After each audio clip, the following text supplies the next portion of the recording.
Hi, everyone. Back here at Broward County Regional Park in Fort Lauderdale, Florida. If you've been waiting for the 49th Parallel Cup Women's Game, so have we.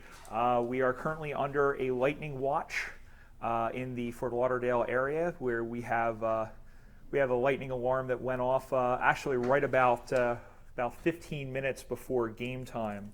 At about 5:45 was when the blast went off. The siren went off for the lightning storm alarm. Anything within about a 5 to 8 mile radius of the stadium will cause the alarm to go off. So that's where we are right now. We're under a weather delay, and it is. I was just downstairs. It was actually out there spitting a little bit, raining. So nothing torrential, but there is still lightning in the area. And obviously we want to keep our spectators and our players safe, so we'll wait until that clears. Don't have an ETA as that yet. We were actually checking the radar in the area. The storms are mostly the storms and the lightning that are keeping us from playing are to the north of us, and seem to be sort of skirting in that direction. So hopefully we'll get some footy for you in a little bit, and if there's any changes, we'll let you know. Do appreciate all of the feedback and everyone who watched the games last night on streaming across the USA and up in Canada and around the world. We know we had a few friends back in Australia watching us. The Canada Northwind development team and the USA Revolution development team, the Devos, last night, the Devos coming out 63-20 victors, and in the women's game, the Midnight Suns of Canada were 14-5 winners over the USA Liberty, and I have a write-up on that on the USAFL website. So if you get a moment to read that, go ahead and do that. We'll have updates, of course, for what's going on here, as well for all the other stuff that's going on around the USAFL at usafl.com, and on Facebook at facebook.com/USAFL, and also on Twitter at USAFL1997. You want to reach out to us, you can tweet us or send us a message on Facebook as well. We'd love to hear from you. We hope to have, if you like the streaming, we hope to be doing the same thing for you at the National Championships in Austin, Texas on October 17th and 18th that weekend. So still under a lightning watch here. Again, no word yet on when we'll begin our 49th Parallel Cup game between the Canadian Northern Lights and the USA Freedom. So hopefully, again, we'll have that for you in a little bit. Keep it right here, and also keep an eye on social media. We'll update it then. So we'll talk to you soon.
No, let's say 5. 5 minutes? All right. It's up to Mills. What did Millsy just signal? He just gave me the thumbs up. Say Alright. 5 minutes, I reckon. Alright, Okay. see you guys. Thanks, Kat. 5 minutes for a warm-up. All right. So Do you want to do? Oh.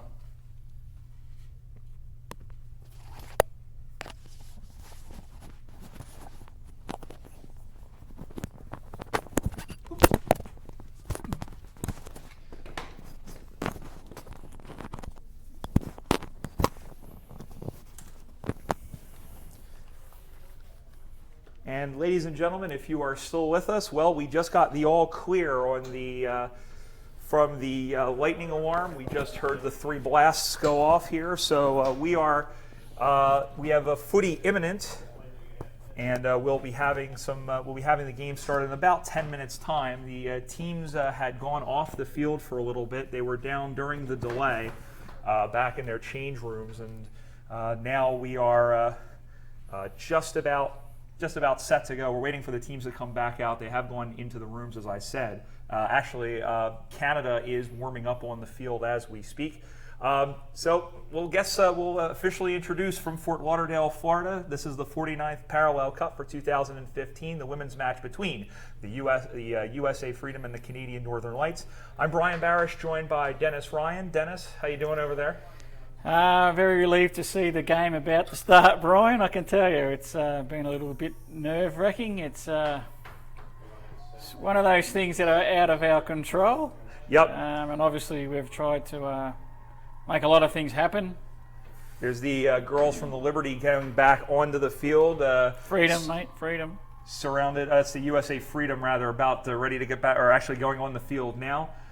With the fans and their the Liberty in tow as well as some of the men's players as well, both from the development squad and also from the Revolution national team that are about to get ready to go here in just a little bit at 8 o'clock. So we're just about ready to start here. Dennis, some thoughts about the game here for a couple minutes. It's going to be very interesting. Both teams have gone through the sort of typical cycle that happens after an international cup, where a number of players have, through various reasons, some of them feel they might have hit the pinnacle, others obviously spend a lot of money to go to Australia for 3 weeks and to find the finances to fly from a long way away, or the opposite side of the country, or Canada, to come down here and play in this game, and to go to another camp before this. It's obviously they've spent a lot of money. We estimate that the players actually spend about $10,000 through a 3-year cycle in travelling and playing footy. So, it can be quite expensive for them, obviously, and so we see this. We generally see a number drop off after international cup. So the Freedom and the Northern Lights are both in about fairly similar positions, with almost half the team of the 24 in their first squad no longer not here today anyway. Not necessarily not playing, but certainly not here today. So it is just part of the cycle of footy over here. So we've almost got an even platform again of which to judge these girls. So we really don't know. It could be.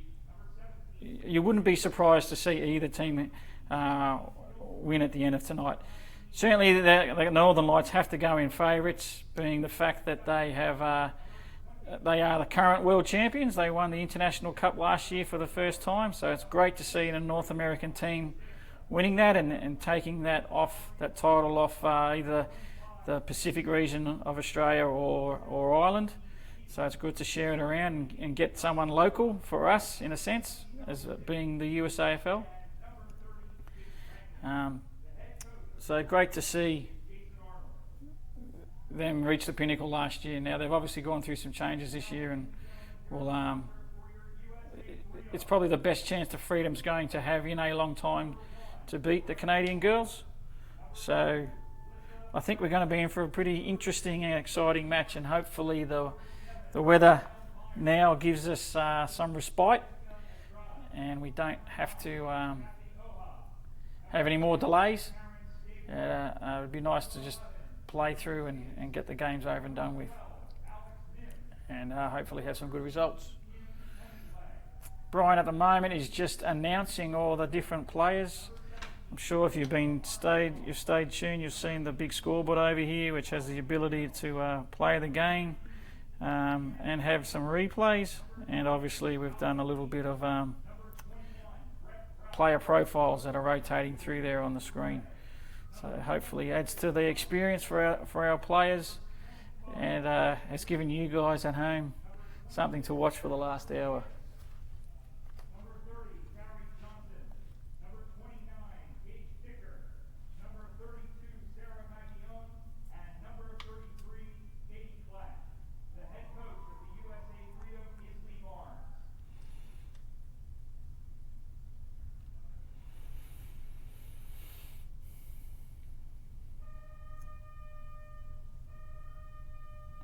I would say we are just a few minutes away from starting. There will be no national anthems, which we would usually have before an international cup game. But tonight, obviously, with the delay, there will be no anthems, and we'll just have a coin toss and get straight into the game. So, our umpires for today, John Mills, Steve Arnott, and I believe Jeff Pearson will be doing a three-way umpiring system, which is great to see that the USAFL Umpires Association has grown their numbers to be in a situation where they can do that. By the look of it, and the way the American girls have split up into their groups and spread out on the field, we have already done the toss. So I don't know if I just missed that, or they Brian, the lights, or if they might have done that over here on the underneath the grandstand whilst we had the lightning delay, which was obviously very pertinent and smart thing to do. Just waiting for Brian to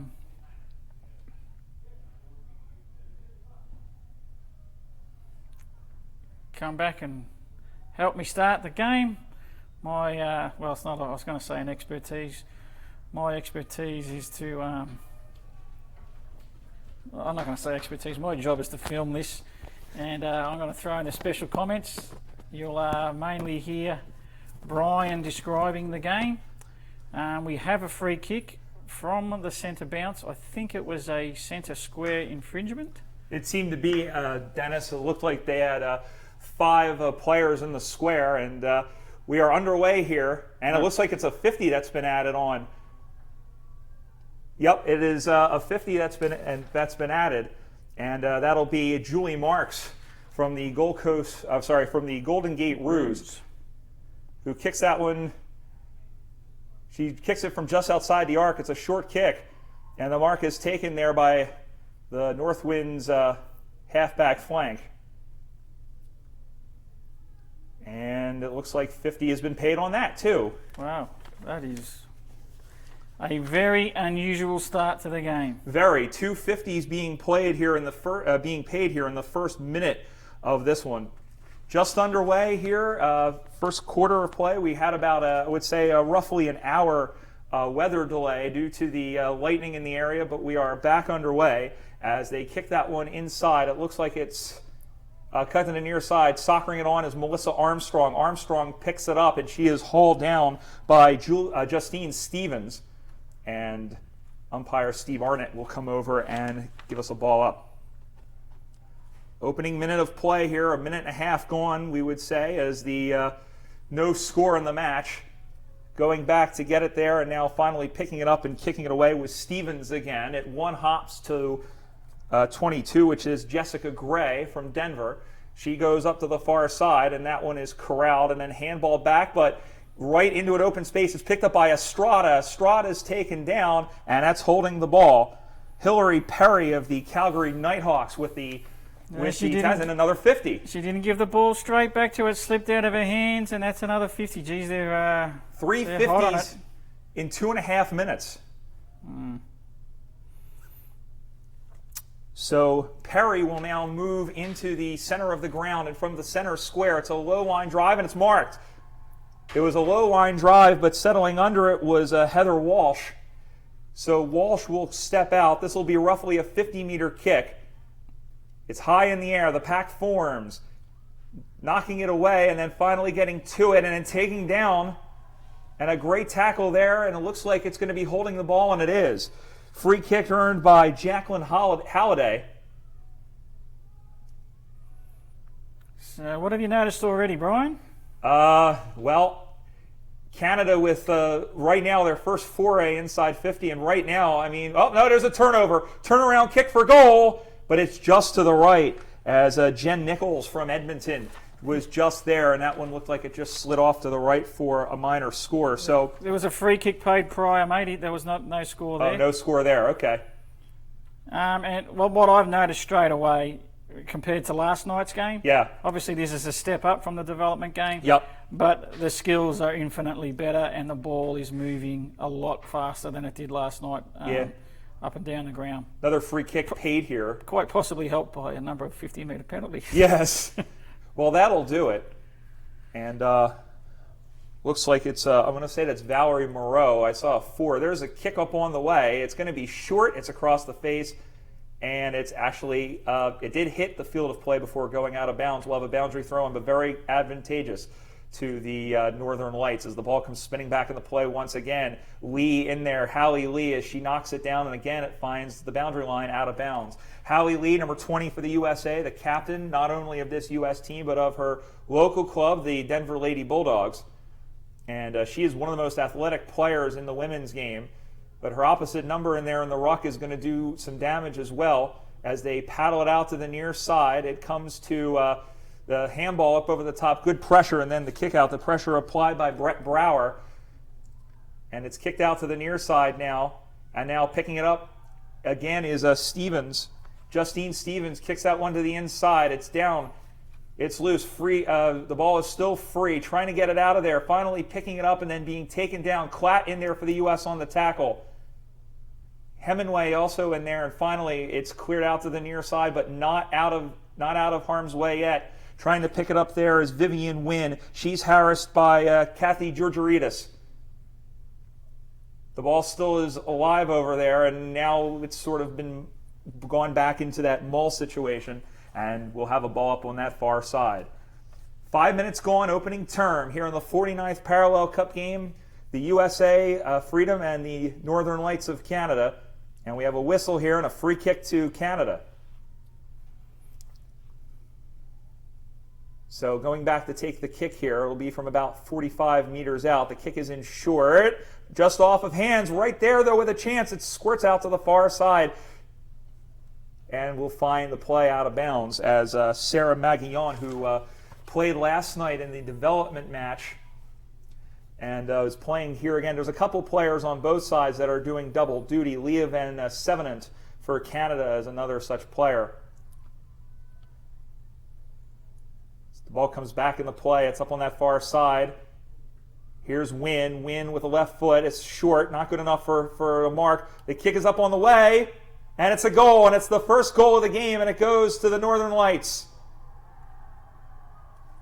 A great job by Jacqueline Halliday of the Hamilton Wildcats, and she gets the first major score of the game and the first score of the game. So Canada goes to 1 straight 6, and the USA yet to score.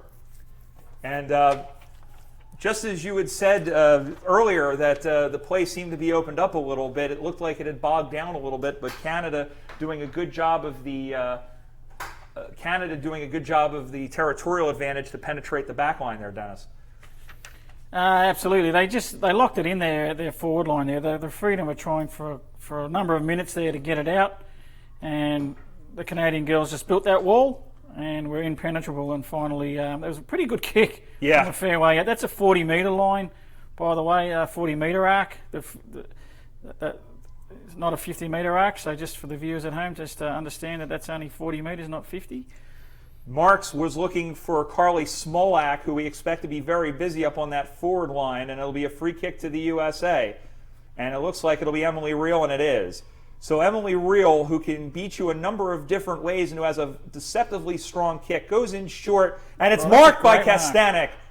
Lindsay Kastanek, who is also dangerous. She's very tall with very good hands, and she's one of the reasons why the Denver Bulldogs have won 5 consecutive championships.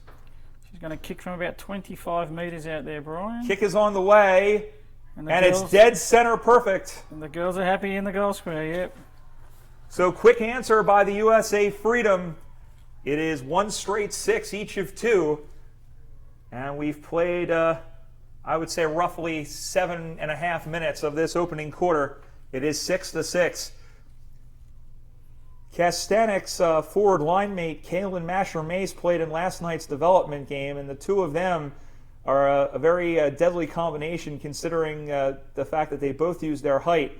Speaking of height, Hallie Lee wins another hit out, but it's Canada that surrounds it. There's the handball looking for Stevens and finding number 12, which is Perry, Hillary Perry. It's kicked up and then controlled initially there. Marks is over to get it. She's tackled over the top. Play on, says the umpire. Canada tries to move it forward, but it's smothered there. And then throwing her off the ball is Janelle Myers, another Denver player. And now they kick it out to the near side, and just getting it off and finding Lee, and then trying to get it back was Brower. Brower can't control it. She pushes it forward, and it's marked by Kim Hemingway of the New York Magpies. Hemingway is going to take a look and see what she has. And now she's got a 50. Wow. And I believe that was Danielle Camoli who was over the mark, or was that Margot Legault? No, it was Margot Legault. A very uncharacteristic mistake from the veteran Legault. And now Hemingway is definitely within range to give the Freedom the lead here. So Kim Hemingway, who will go back. She won best and fairest in the Central Regional game. The kick is on the way. It looks good from here. And it is. Kim Hemingway has put the USA Freedom in front.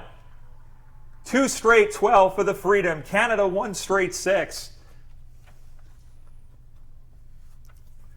Kim, one of those players, again, she's athletic, probably not as strong as a player like Hallie Lee, but she too is very smart, and she's very hungry to get the ball. And there, she did a great job. And then, of course, the 50 helped there. So a costly 50 by Margot Legault, and that's been the difference. So 12-6 the score. Lee is in there, and as she hits the ball forward, and then in there on the tackle was Perry again, as she was able to take down Siobhan McHale. So the ball up, and again, this one hits the ground without anything going, and it looks like it's going to be a free kick to the U.S. So Lee will go back and take it. There's Hallie Lee. She's looking for lead here, none forthcoming. Instead, she kicks it into the pack. Canadian girl looked like she went way over the mark. Yeah, but no call, and it's tackled, and it's going to be a free kick. Did it get the tackle there? So the free kick will be paid to Kelly Cambridge of the reduced Shamrocks up in Ottawa. Plays for the Ottawa Swans ladies team. As it goes up, and a mark taken by Wynn. So Vivian Wynn up on that far side. Again, looking for something developing, and she kicks it right into where two Freedom players were. She overshot the pack. It's pounded out, and then finally kicking it forward again is Wynn, but it was smothered. Play on, says the umpire. They head it back. Wynn again with it, and she gets to it just as she's dragged down, and the mark is taken defensively there by Lee. Hallie Lee, omnipresent in that center square area. She barks out instructions for her teammates. Now kicks that one long, punched away from the pack, and picked up and then tackled. Oh, that had to be a throw, yep. Should have been a throw, but... Steve Arnott's paid that yep, one. He was has. right in front of him. He was right on the spot there. Good job by Stevie Arnott. And this looks like Catherine Hoha. Yep. It's either, I believe it is, it is Kathy Oha, who played a great game in that Central Regional for Minnesota. Long kick up that far side, not controlled by anybody. It's in and then it finally goes out. It's hooked out of there. Hemingway is over. She's thrown off the ball. They dive in from everywhere. Ashley Gaisley in there for Canada. And then thrown back. Carly Smolak has earned a free kick for in the back. Yep, kick in the back, and it'll be Carly Smolak.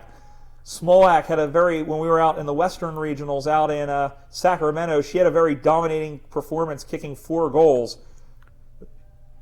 Former professional soccer goalkeeper. The kick is on the way. It looks good from here, and it is.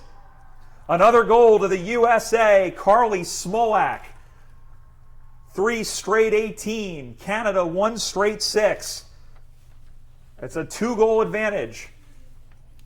As we have roughly 8 minutes to go here in the first quarter. We mentioned Smolak was a former soccer goalie. One of the things you need to have is a powerful kick, and you also need to have good hands, and she has both, Dennis. Yeah, well, the Freedom, since the first goal by the Northern Lights, the Freedom have dominated play and pretty much had controlled the ball. So I don't think it's gotten past the Northern Lights half-forward line since that first 5 minutes of play where they dominated. It's now 3 goals in a row. Yeah, going that way for the Freedom, and they're just playing all over them at the moment. Yep, we are. Yep, it seems like that goal woke them up. Oh, a little bit of pushing in there is Armstrong. Getting a little chippy. Kind of uncharacteristic of the women's game, it seems like, but the umpire throws it up, slapped forward by Lee, and then picked up, and then Lee and some friends come over, and we'll have another ball up. 18-6 is our score here in Florida. Glad you're with us, and thanks to those of you who stuck around during the weather delay. It looks like we're going to have another free kick out of this, and it's going to go to Canada. So here is Hillary Perry. Calgary kicks that one up to the near side, and it's marked again, this time by Heather Walsh. Walsh will kick that one low. Check that. I think that was Stevens, 27. Oh, good don't argue. And then almost taken down. And held on to it too long. And it was, in fact, it was holding the ball on Paula Willis. Great job by Brianne Tyson from Minnesota, who was able to get to it. She looks out to the near side looking for Brower, but not able to find her. Gray was tackled and dispossessed. It's still free on the near side, picked up by Stevens for Canada. Looks in there, Klatt able to get a hand on it, but not enough. That one's taken down, squirts out again. Tyson in there rather. Overruns the ball. In there again is Karen Stabline. And it's a whistle and another ball up.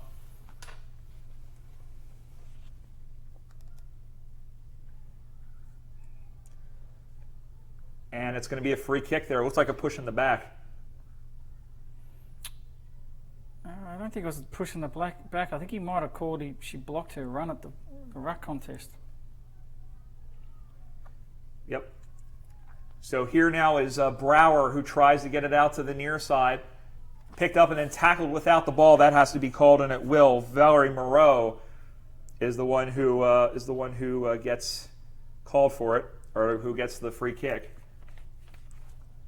And Howie Lee comes back and obliges with the ball. So here is Moreau's kick. It is short, and the mark is taken nicely as she was able to find her on a line.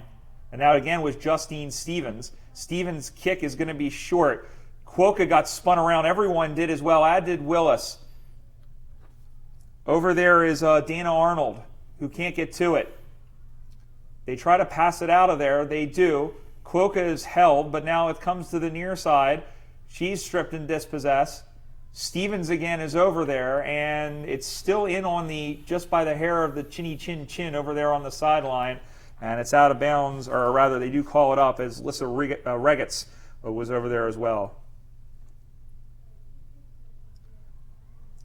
Ball kept in by Canada. Quokka trying to wrestle it away. Stevens again kicks that one inside 50, but it's knocked down. Crash boom opera as players and the ball banged around a little bit. It goes out to the far side. Here's Casillas. Andrea Casillas has to do the only thing she can do, and that is kick it into a wide open pocket. It's kept in bounds there, but it's picked up. kicked in towards the middle, and it's marked. Oh, that was a seriously bad error from Hallie Lee to keep that ball in play. Yeah, the mark taken by Jacqueline Halliday straight in front. And, you can't really also blame Casillas there. I mean...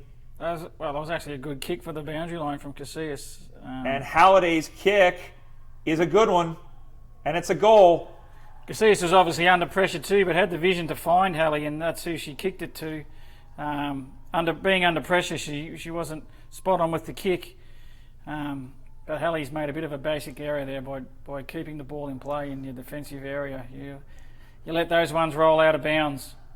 It seems like, Dennis, it's the same idea defensively when you talk about conceding a behind, and it's something we don't see as much in the AFL because of the way the rules change. But it's one of those things where you just sort of let it go. So 18-12 is the score. We are down inside, down towards, I would say, the last 3 minutes of this opening term, which has been very entertaining, and it's been more free-flowing than the game last night. The kick is taken, and it's marked, and now coming up to the near side, kicking that one long into the pack, off hands. Kicking that was Carly, that was Jessica Gray. And the Canadians have earned a free kick. Yep, Quokka had the ball, but it's a free kick to Lindsay Smith. So Smith looking for a lead and is going to kick that one into the center of the pack. Oh, almost taking it there was Van Sevenant, who played a critical role in the game last night. There's the handball. Nice pass back to Heather Walsh. Walsh kicks up onto the far side. Doesn't find anybody. Klatt's there to clean up. Kicks it to the near side. And Quokka, she finds her Sacramento Suns teammate Larae Quokka, sporting bright blonde hair, as she kicks that one low, but right at Walsh. Walsh can't get to it. She holds back Regetz. Nice shepherd off the ball to try and get to it by 24, which is Moreau, as she was able to shepherd Quokka, and then finally earns a free kick. So Moreau will go back, looking to see if she can find a lead. She has one person covered. She's going to have to throw that one into the mixer. Long kick, just out of the reach, but there's two players back there. Willis, and a great job by Katie Klatt to come through and clean it up and get it out of bounds. Yeah, she showed a turn of speed and desperation there to get across there and cut that one off. That was a great bit of play by Katie. You have to do that, and Katie Klatt is one of those players who is relatively new. This is only her second full season, and she's already the vice captain. So showing Lee Barnes and the rest of the Freedom leadership group that she is a leader by being entrusted so relatively new to the game. Free kick to the U.S. here. Oh, check it. That's a ball up. As Lee, it's going to be a long day for Danielle Kamoli in the ruck against Hallie Lee, and so far Lee has won most of the rucks. It's soccered on. Going after, no, it's going to be a free kick. But it is a free kick to the Freedom. And they give it all the way back to Carly Smolak. I was curious because Smolak's playing a little bit farther back than we're used to seeing her. So Smolak from her own edge of the center square kicks that one up high. A good contest there. Brower was knocked down. It looked like it's going to be high contact. Or check that. That was Emily Reel. So Reel's going to go back. She doesn't have a whole heck of a lot of time here. As the kick is in short and it's marked defensively. And it's a big defensive mark. Yeah, very good, strong defensive grab, pushing back into the pack. That was Heather Walsh who took the mark, and that'll do it for the first quarter of play. A very entertaining opening 20 minutes of this one. And it's been very good so far, Dennis. The Canadians got that first goal at the very beginning, and that seemed to wake the Freedom up as they scored the next three. And look at that scoreboard, mate. Five straight goals up there at that scoreboard. So very, very contrasting to last night's game where they the Liberty girls didn't score a goal, and it was 2-2 for the Canadians. A very contrasting scoreboard to what we have right now. The score at the end of the first quarter is the USA Freedom on top, 3 goals straight, 18 points, where the Canadian Northern Lights have 2 goals straight, 12 points. You mentioned during the quarter there, Brian, that Hallie Lee was dominating the ruck. She absolutely is killing it in the ruck, but the Freedom girls aren't capitalising. Hallie tends to hit it to the same spots, and the girls the Freedom Rovers just aren't there at the moment, and so they are not capitalising on her dominance in the ruck. So I think they need to work on their communication a little bit better about where to stand or where to be as Hallie wins the tap. And certainly make a lot more usage of her ability to win those taps. Yep. The Northern Lights, as we found out earlier today, have ex-Richmond player Dan Jackson as their midfield coach. So I'm sure he picked up on what was going on in that quarter, and will no doubt have his girls roving to those positions in this second half. So it could become a situation where if they don't rectify it pretty quickly, Hallie's dominance might start to work against the Freedom. You know, we mentioned in the Western Regionals 5 weeks ago in Sacramento, Dennis, that we had a Donald Lee from the LA Dragons, who is a big unit, to borrow the terms of the vernacular, and he's a very tall player. He's a very athletic player, much in the same way of a guy like Jason Holmes or Eric Wallace, some of these big ruckmen that are coming in and making an impression that very well we may see in the AFL, especially Jason Holmes for St. Kilda. We may actually see in the AFL playing senior football for the Saints by the end of the year. But those sort of players, it's great to have them because you know they're going to win the ball every single time, or just about every single time. But at the same time, if you don't have players to rove to them, you're not gonna really do anything with it. So it's good to have height, it's good to have strength, but it's a team effort, and your Rovers need to be able to get around it. Plus, like you said, Dennis, you have to be able to hit it out in different spots, and that just comes down to communication. The players have to communicate where they're getting the ball, where the ball's going to be, and then the Rovers have to listen to it from the ruck. Well, being somewhat vertically challenged, Brian, it's probably the one position I've never actually ever played in the ruck, and having the ability to hit the top of a can as I jump over it. I also, never even got to be third man up or anything like that. So, us Rovers, as we are, have always liked to say that the ruckmen aren't the smartest people on the planet. But they're the strongest. Well, they certainly are the strongest and the biggest. And as the old saying goes, as the game gets on, the little blokes get slower, but the big ones don't get any shorter. Well, I'll tell you what, I played full forward mostly because I wasn't good at anything else. And I was called upon in a very, very rare situation when our ruckman couldn't get down to play ruck. And let me tell you, it's not pleasant when you're and I'm only, I think, a couple inches taller than you, mate. I don't think it's I know I'm considered tall, but we're not talking vertically. I wouldn't consider myself to be vertically challenged, but it's sort of you have that extra awareness of oh gosh, I'm going to get bashed by some 6'8" guy.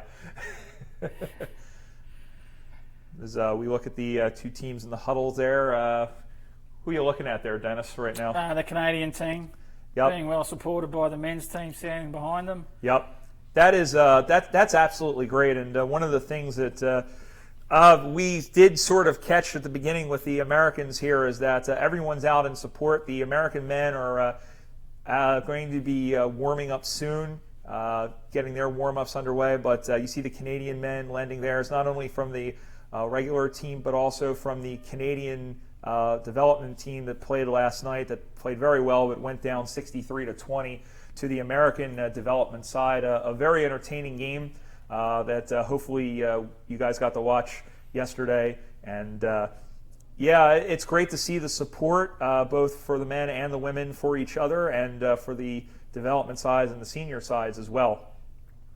We are about 2 minutes to go as the Canadian players move into place and head back on our right. They'll be heading to the leftmost goalpost now towards the western or Gulf of Mexico's end of the ground.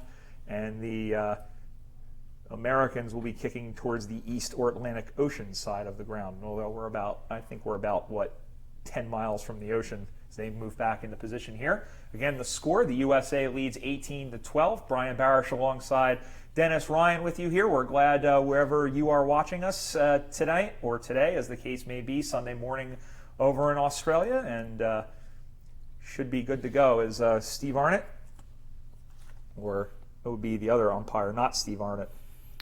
Is that Greg Everett?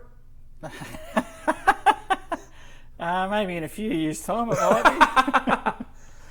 How about Peter Everett? No, he's that's Spider. No. That is Brian, and I apologise to Brian. I've known him a long time, but his last name is skipping me at the moment, or eluding me. Well, in any event, the ball is back in play, and second quarter action is underway here in this one. And Lee again winning the hit out, but not doing much with it. And now up on that far side, Lee was able to get it out of there, but it's going to be Walsh who got it forward, but hold everything. We have a free kick to the Americans. It looks like it's going to be on Lee, or rather on Heather Walsh. So Katie Klatt will get the free kick.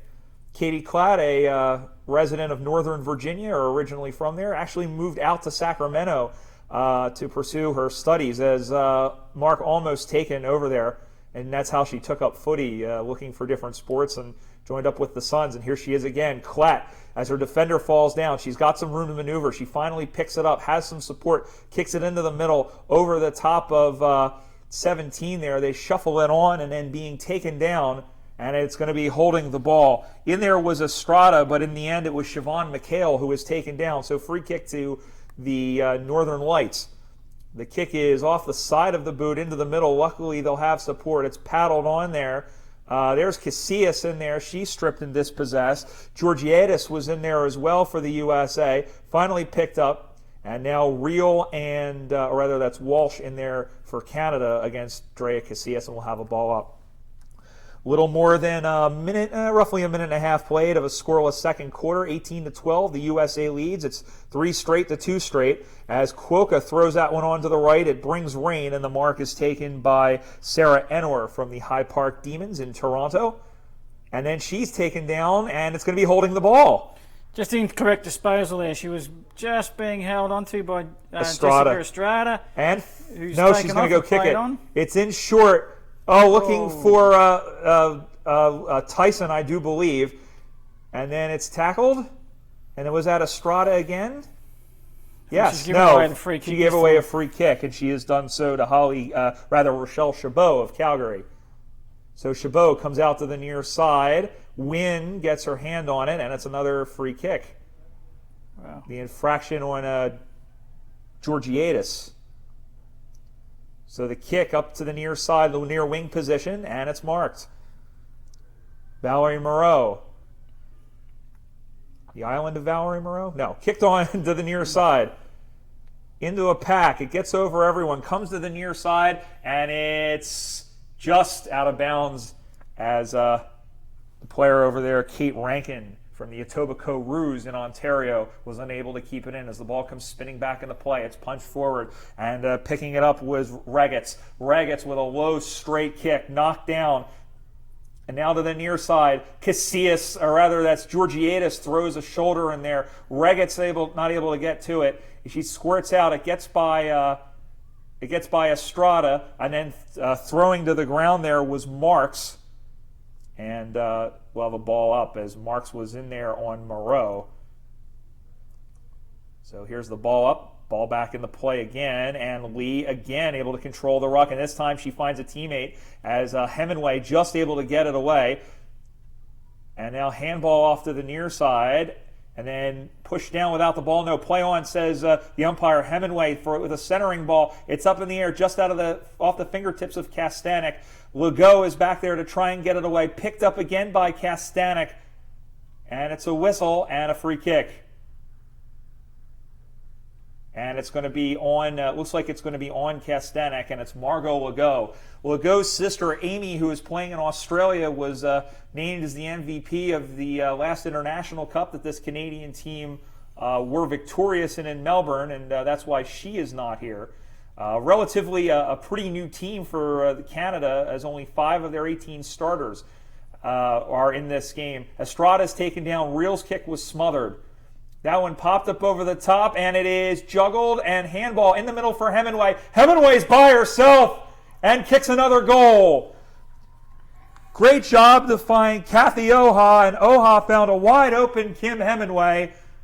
And that was just a great handball by Oha. That's probably the one thing that's maybe frustrating me a little bit with this game at the moment, is there's been some nice kicks and some good marks, and just players have been in a position where they could handball and run on and try to break the lines, and haven't done it. The handballs just haven't been quick enough to get off the hands, and that was the first bit of quick hands from Catherine Oha there. She received the ball, shot the handball straight out to Kim Hemingway, and she made no mistake. The margin is back to 2 goals. It's 4 straight 24 to 2 straight 12. The skills, as you mentioned, Dennis, are up there tonight as these two teams came to play.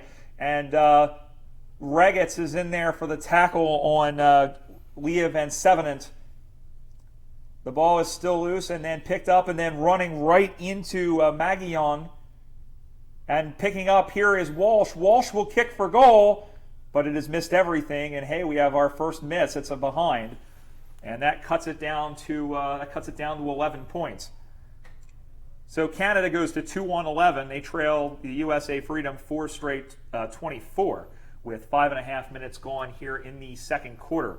Brian Barish alongside Dennis Ryan. Glad that you're joining us live wherever you are here at Central Broward Regional Park in Fort Lauderdale, Florida. It's been overcast the entire day. We had lightning in the area, which caused the game to be delayed, and that's why we are so late in streaming, but appreciate you sticking with us. Canada pushing forward again, and again, that was Magillon who took the player down, and it looks like we're going to have a ball up. That was Haley Trevine, who was in there, number 9 for Calgary, as Arnott throws the ball up in the air. Punched forward again by the ruck. Casillas is in there, as was Karen Stabline.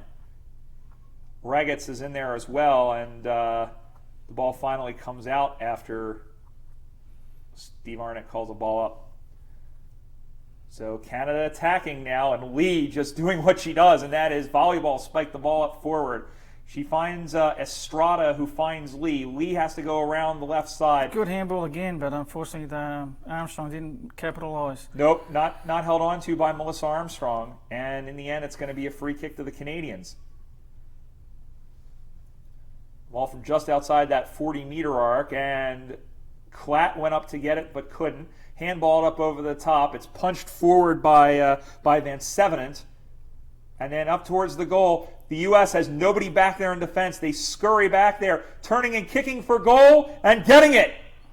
What a great job by Jacqueline Halliday to get over there and win the race, as they got it over to that near side. But the U.S. was unable to get any defenders back, and by the time she did, Halliday had enough time to whirl around and kick it. That narrows it to a 5-point game. Canada 3-1-19, the USA Freedom 4 straight 24 with 12.5 minutes to go here in the second quarter. And that was just a great snap for goal from Halliday over her left shoulder. She's been very dangerous around the goals. I think, is that her second goal, Brian? That is, I believe that is her. Yeah, I believe that is in fact her second. It's a little hard for us to tell up here in the grandstand here of Broward County Stadium, inside the nice air-conditioned rooms here, but I've got a feeling it might be raining at the moment. I'm not seeing any spots on the ground. The lights have been on, as they will be. There's a kick for goal. It's a one-on-one contest, and Legault had to come all the way back to get it. Kastanek was there, and she harries her out of bounds. Great job by Lindsay Kastanek to stay on Legault, and they both actually gave each other a little bit of a high five, recognizing the hustle on both sides. As the ball comes spinning back into play, Oha able to knock it down. Real was held off the ball. Then Oha comes in and throws her man down. Then Estrada is thrown to the ground. The ball is still loose. It's picked up by Smolak. Smolak tries to get to it, and she is tackled, and holding the ball will be the call. So free kick. And see if we can get who tackled that. Now she's going to kick the ball up to the near side. One-on-one contest. It's Georgiadis, but it's Walsh. Heather Walsh has done a fantastic job. And actually, Walsh has a goal as well. As they go up looking, it's knocked down as that was Klatt who was in there for the spoil. And it's picked up and shuffleboarding her way through is Perry. Hillary Perry kicks that one up inside 50. Back to get it is Tyson. Tyson now able to get to it, but not quite. It's given away. Handballed up by Kate Rankin for Canada over on that far side. They handball it back looking for Perry. Perry with a kick towards the sticks and all alone, but dropping the mark. She's going to soccer it on, and it's in for a goal. And again, it's Jacqueline Halliday, and that gives the Canadians the lead by 1 point, 4-1-25, 4 straight 24 at the midway point of the second quarter, as Halliday once again was all alone. The USA getting sucked into where the ball was, but unable to get back in time, and Halliday makes them pay for her third of the game. And as the Freedom dominated the second part of the first quarter, the last 5 or 10 minutes has been completely dominated by the Northern Lights.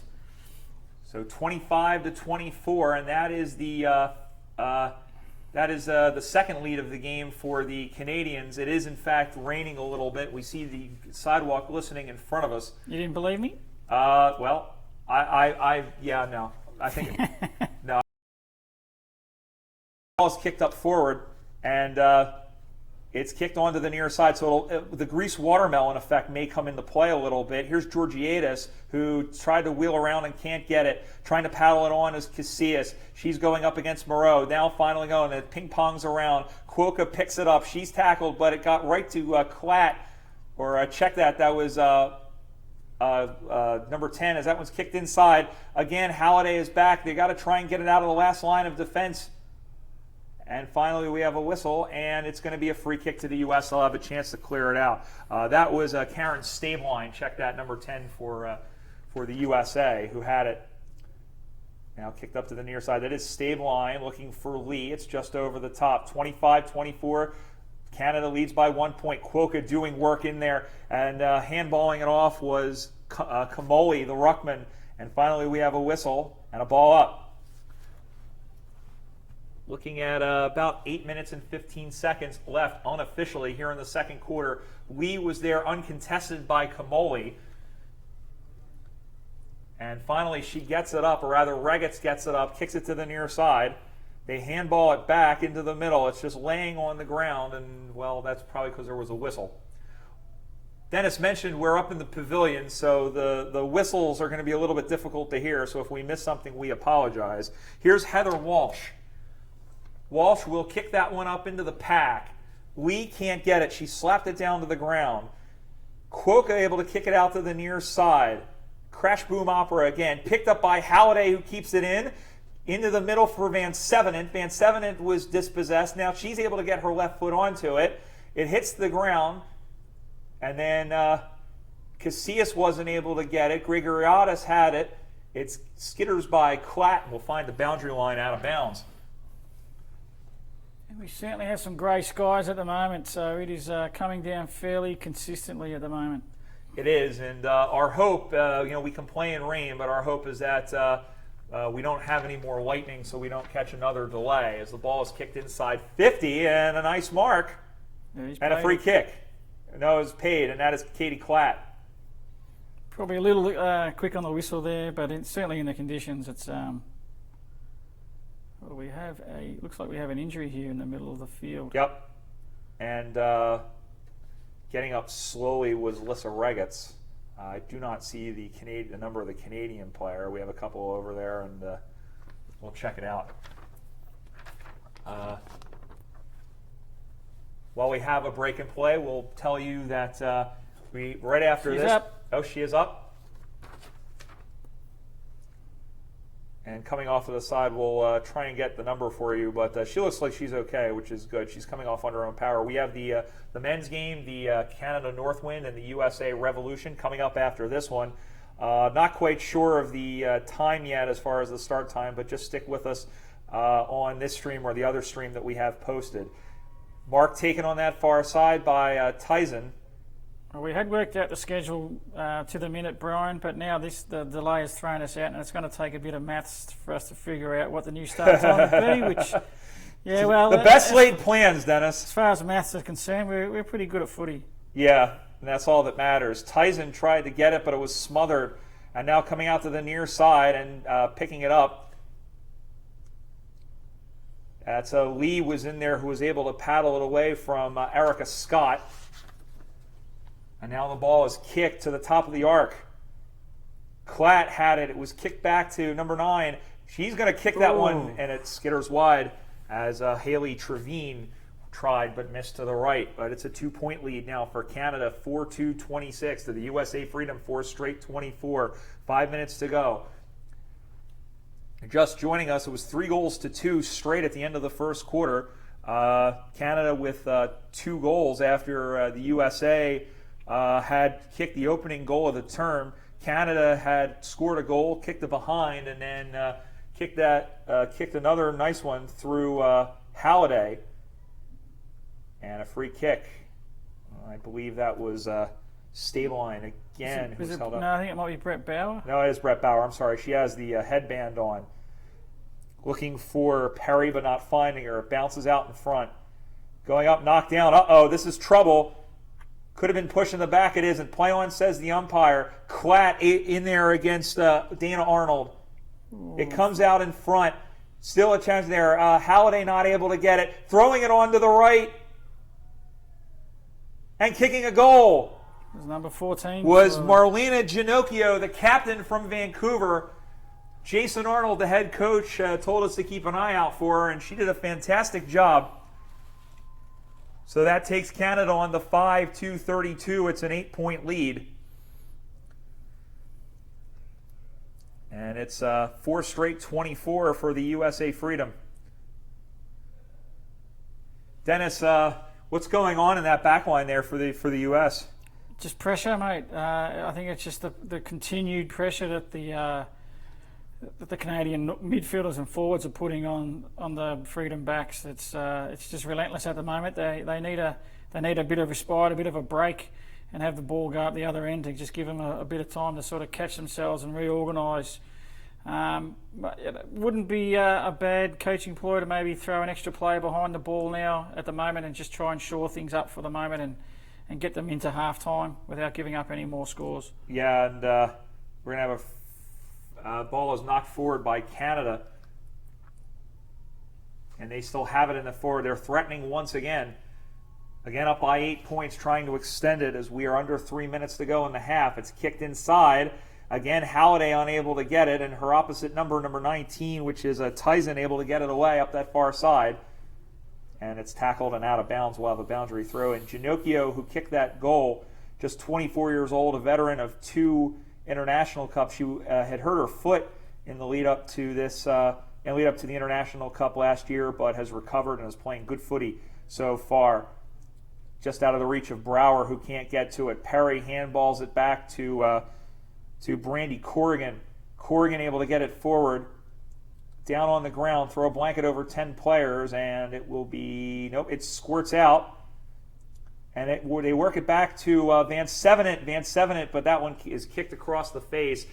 All alone there in the cow paddock, and then rushing over to get it, and then kicking it out to the near side. It does find the field of play. Don't argue there by Costanza on Casillas, or check that, and the ball goes out of bounds. Check that was on Alex Mims, and the ball's going out of play for a goal, for a free kick. So coming up on just about 2 minutes to go here. So free kick from that back pocket. Long kick out to the near side. Knocked down by 21 for Canada, who kicks that one off, but the mark is taken by Melissa Armstrong. No, I'm sorry, that's Janelle Myers from Denver. And they had some extra numbers back there in the last line of defence that time, the Freedom. Yep, I think they may have heard you, mate. But no, here's a chance. That one's kicked in towards by 21 again, and it has gone through for a minor score. So good job by Heather Walsh, again doing a good job of pressure there. and she had one of the goals as well for the Northwind with 1 minute to go. It's 5-3-33 for Canada, 4 straight 24 for the Freedom. The margin is 9 points. And the mark is taken nicely.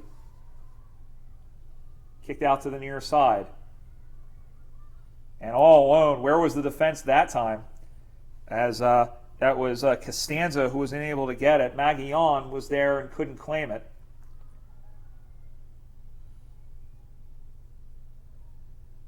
And it's back in the center of the field now. As we get towards the end of the half, the USA trying one last time. Real can't control it cleanly. She's taken down, no call. Looking for Smolak. Can Smolak get to it? Again from her, Yeah, good job by Hoa. There's Hemingway in there, and the Canadians are just going to try and freeze it, and they will. And that is it. Halftime at the football, and what a story a quarter makes. It's been completely different here in this first quarter where the USA dominated. Well, really, I don't know if they dominated, but they did hold the sway of play. But it's been all Canada as they've gone on and kicked 3-3 here in this second quarter. The score at halftime, the Canada Northwind 5-3-33. The USA Freedom 4 straight 24. Now, your thoughts on the first half, Dennis? Well, you're right, Brian. The first part of, well, there's a 10-minute purple patch I think that the Freedom girls had in that first quarter where they kicked the 3 goals, but then the Northern Lights girls have just completely dominated the majority of that second quarter there and dominated the scoreboard.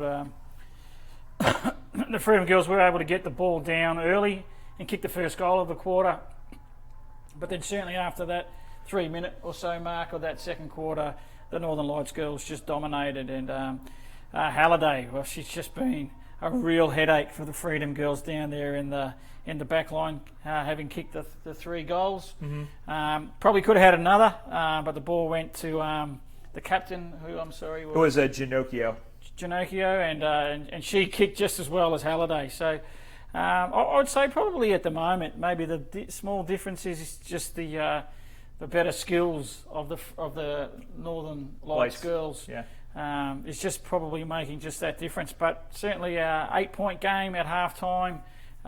It's anyone's game. It's very evenly poised, and that's what we wanted to see. Yeah, that's exactly what we wanted to see, especially when you looked at the men's game from last night. It was and the women's development match was a close affair as well. Although, as we said here in the beginning, it was much more tighter to the vest. It was the skills are a lot better. We're seeing a much more open, free-flowing game. And I think, there's a lot more experience here, but there are definitely a lot of rookies and a lot of uppercomers. We mentioned Katie Klatt for Sacramento for the U.S. side.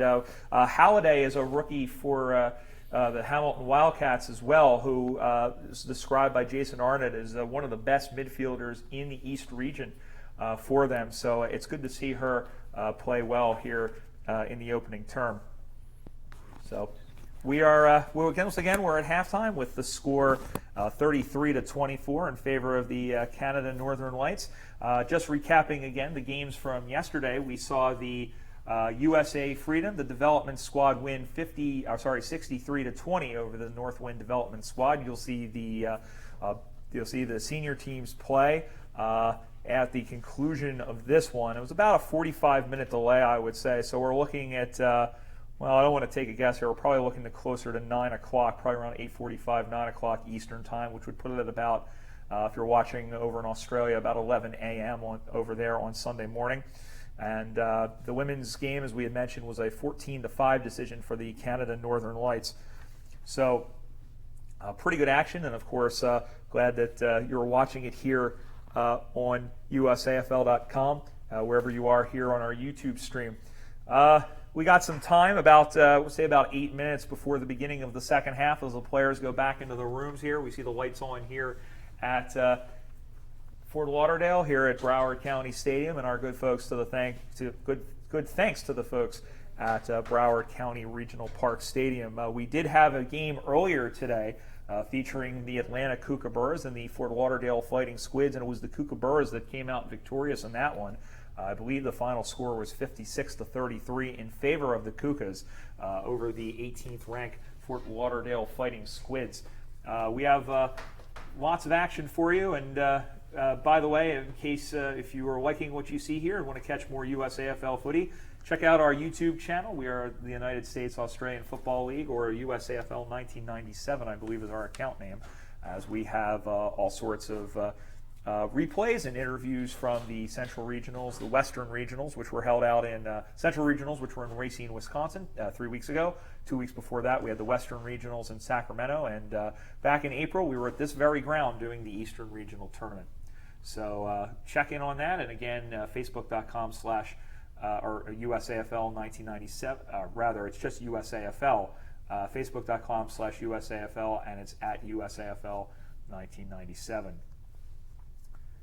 We get ready for that Northwind Revolution game coming up. Just to preview some of that, we have some of the best players of both countries in that game, including for the Revolution, Ryan McGettigan from the Philadelphia Hawks, who I will unabashedly say is one of the best athletes in the league. Andy Vanica, who is playing his 27th, and he confirmed to me today, which will probably be his last game wearing the Revolution colors. He's been a stalwart out of Denver. He still plays for the Denver Bulldogs and is doing absolutely fantastically. Mike Murphy from the New York Magpies, who's played extremely well and will make his debut for the Revos here today. Christian Merritt from Austin, who is part of that team's rising success. Saleh Taibji from Sacramento, who has helped dominate that Western Regional Tournament in the hometown of Sacramento, and who also was an all-star and actually the grand final MVP in Division III last season. Tiger Warner from Minnesota, Andrew Tiger Warner, who has experience in Australia and is one of the fastest players out of the midfield. Brian Dragus, who is known for his toughness, can play just about anywhere in the forward line and also in the back line. Eric Sleepy Floyd from Louisville, another one who's been around probably since the beginning of time. Clyde Simpson, who played for Rainbow Jowlerup, I believe is it. What is it, Dennis? Is it Rainbow Jowlerup is the name of that place? That sounds about right. Yep. I do remember some things at some point, but Clyde Simpson helping to lead that Columbus Jackaroos team in as well, and Jason Pony Wilhelm from Chicago among the players there for the USA to keep an eye on. For the Northwind, the Love Brothers of Javon and Devon from the Toronto Rebels of the OAFL, Ronan Shaughnessy of the Quebec Saints, who had a very good tournament in the second for Division II at the National Championships last year. CJ Brassington, one of several players from the Burnaby Eagles, Matthias Singh from the Calgary Kangaroos, and Robert Tersingi from the Toronto Rebels as well. Just a couple of players to keep an eye on, including also Jacob Martin from the Grand River Gargoyles. So a lot of faces to keep an eye out on here for both teams, and should be a very exciting game. By the way, the history of that, this will be the 10th time that the two teams have played. 8 out of 9 have been won by the Revos. Meanwhile, once again here at this one, we're at halftime. Just killing time before the beginning of the third quarter here is the girls from the Midnight Suns are slowly making their way onto the field to our right, which you won't be able to see because Dennis is hard at work doing other things.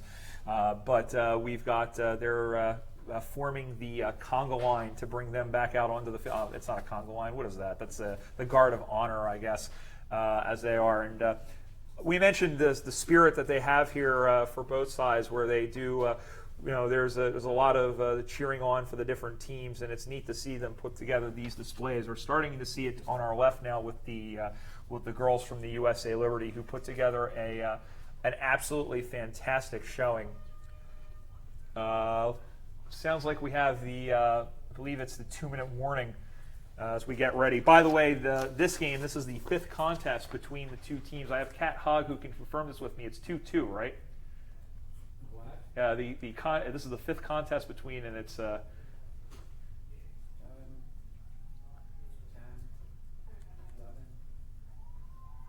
12, 13.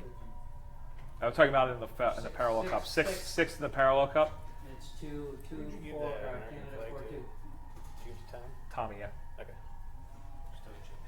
The Canadian players making their way out onto the field to our right as they lead by 9 points at halftime. And we expect to see the American players in just a moment. The Canadians will be kicking from left to right on your device of choice, whatever you're watching us on, smartphone, computer, and we hope that you are enjoying the view as we are bringing it to you here. We are delighted that we're able to do it, and most importantly, we're glad the stream works. But no, a great job by the crew here, including Cat Hogg and Dennis and Doran, James, and everyone to get the live stream working here, and so that you all can see that. It appears as though the sun is trying to break out here. Still waiting on the Americans now to come through to our left. Third quarter about to start. Our third quarter will be starting imminently. Again, if you're just joining us, we had about a 45-minute delay because of lightning in the area. We had the alarm go off yesterday prior to the game, prior to the men's game, and that had gone on for about 45 minutes. But thankfully, before the game had started, about 45 minutes before the match had started, so. The siren beckoning the USA players to come on, and here they go. So, and it looks like they're, well, here they are. The first couple of players that were out had to bypass the line to go out to that far position, but here they are taking the field, the USA Freedom. Once again, the scoreline. It's the Northern Lights of Canada 5-3-33 to the USA Freedom 4 straight 24. We've headed back out into the center of the ground. We haven't really talked about it yet, Dennis, but I was actually out there during right before the Atlanta-Fort Lauderdale game prior to this one. If there's any sticky part of the ground, it's going to be in the center of the park, where the right in center field, where the center circle is, where the cricket pitch is. It is a turf pitch, so we're trying to go as traditional as we possibly can. This Yes. is, in all honesty, you don't get the view of the stadium here because we're filming from it, but it's a fantastic grandstand that they've got here, and I really honestly believe any state league team back home in Australia would love to have this facility. It's a fantastic facility, so hopefully it becomes the home of USAFL footy. We'd like to see that happen, and hey, any excuse to come down to Florida is a good one, right? Absolutely. Even in the middle of August when storms pop out of nowhere and it's 100 degrees, right? It's 100 degrees in most of America through, and most of America is pretty humid. I lived in Baltimore for a long time, and the humidity's no worse, no better than here. But it's a dry heat. No, it's humid, mate. It is a wet heat. All right, third quarter action for you up on that far side is Canada holding that 9-point advantage as Van Sevenant was harried and had to get rid of the ball quickly, and then running onto it for the USA was 29, which is Kicker. Kicker who is pulling double duty after playing last night. They handball it back. And Estrada trying to move it on. It's pounded through to the near side and then tackled without the ball. No, pushing the back. Either way, it was going to be a free kick to Canada. So free kick to the Canadians here. Just underway, third quarter. Canada leading 33-24 as they kick that one up high. It brings rain, but the mark is taken, and she'll play on. Playing on is Walsh. Little chip inboard. No, that's Heather Walsh. She'll kick in short. Looking for it in. Going up and taking the mark was Paula Willis from Edmonton, as she was able to get separation from her defender. And so Willis will have a kick from about 35 meters directly in front. And it looks like she was able to get away from Casillas. So here's Willis's kick. It's a bit of a stuttering run-up. It's going to be short. It's still on the ground, and Lee, who was back there, Hallie Lee, was cleaning up in the last line of defense. Kept in by Canada. Van Sevenant is caught, hit up in the air, kept free. Walsh finds Willis again, and kicks a goal. Great kick there off the boot. It just again the superior skills of the of the Canadian girls showing there. Check that. That was Jen Nichols who kicked the goal for Canada, number 25. So that takes Canada on to 6-3-39, and the USA Freedom 15 points behind at four straight 24. The defense still, I wonder, still if they've thrown another person behind the ball, Dennis, but they're still running into issues. Yeah, this is. Paul Willis, who took that mark, by the way, as free kick's been awarded to the U.S. Paul Willis is another rookie from Edmonton, and Jason Arnold was telling us before that she loves being in the contest. Armstrong wins it as the U.S. tries to reply. Handballs to Hemingway, who was caught, but it looks like it's going to be a free kick, and it looks like they're going to pay holding the ball. So here's a kick up on the near side for the Canadians. The pack forms. It's knocked free to the near side. Marks was in there for the U.S., and now it's up to the near side, but it's marked defensively, and a good mark by Jessica Gray. Gray handballs across for Klatt, who is coming out of the halfback flank. She kicks it up looking for Smolak, not able to find it. And then it's punched forward, and then Smolak just hits her man off the ball. That was Chabot, and they keep it in that pocket. That's a good place to keep it. Smolak dives on it. Handballs, but it was a wayward handball. Probably should have tried to get up and play on, and instead it's a turnover to the near side for Canada, as almost getting it and now finally picking it up was a win. Victoria Wynn for Canada. Klatt's over to keep it in on the wing. She puts it on to the left. That's going to stay in along the corridor. Hemingway in a battle, and she tries to get to the ball, but the boundary line wins that race, and it's out of bounds for a throw-in. Well, it was nice to see Katie Klatt run past for the handball just before that. She probably had chosen the wrong side to run up against the boundary line, but I'd rather see her do it the wrong way than not do it at all. So that's the type of play we need to see more from the Freedom, just to move that ball quicker and to get that run on, the handball going and the running on and breaking the lines. 39-24 again. Canada the lead by 15 points. Almost 5 minutes gone here in the third quarter. Here in Fort Lauderdale, Florida, the 49th Parallel Cup. The defending International Cup champions, the Canadian Northern Lights, holding a 15-point lead over the USA, who are coming off of 2 consecutive third-place finishes. Cuoco was thrown off the ball. A couple of players went after it for Canada as Lee tries to get it away, and then finally kicking it forward was Brandy Corrigan.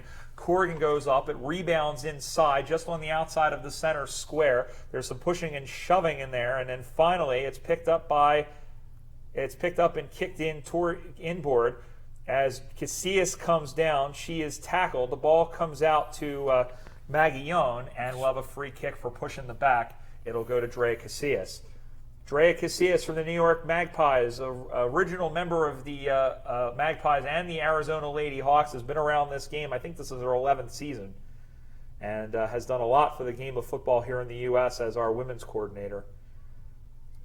As Walsh looking for Hillary Perry and not finding her, but it squirts out. And now Perry will kick that one into the middle, just to the top of the goal square. Play on. Valerie Moreau trying to pick it up. She does. She loses her tackles, runs inside 50. It's a wide open goal square, but the kick was not the best. It squirts off to the side, and that's a minor score. So the Northwind get to 40 points. That's 6-4-40. The USA 4 straight 24. And again, no one back in that goal square for the USA, and they're lucky that she wasn't able to find the handle off the kick. Well, I think that one came right off the side of the boot, and then it came right off the front of Katie Klatt's chest. Obviously, still slippery conditions out there.